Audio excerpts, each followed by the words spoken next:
C'est un conseil qui s'est déroulé de manière très sereine, hein, 16 points à l'ordre du jour, je crois qu'on a bouclé ça en 1 heure et demie. Voilà, une ambiance sereine en cette fin d'année. C'est vrai qu'il n'y a pas de point très particulier qui pouvait porter à litige ou à discussion.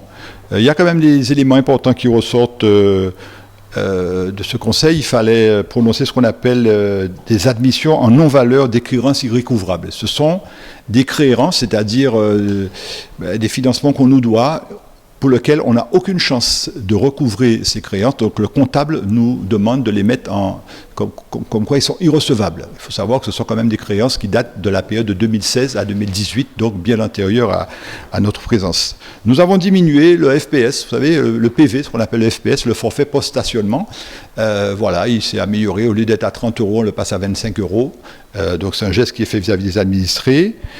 Très important, le stade Félix Éboué, le mythique stade de Félix Éboué, qui depuis le gouverneur Éboué était géré avec un bail amphithéotique de 99 ans par l'USBT, Union Sportive Bastérienne, en accord avec eux, il va être repris en gestion par la ville de Basse-Terre.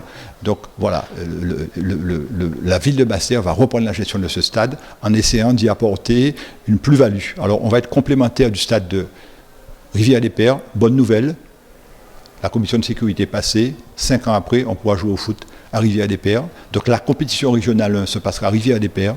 Et Boué, il faut être raisonnable, ça servira pour l'entraînement, les compétitions des jeunes, et pas de match de régional 1 pour l'instant.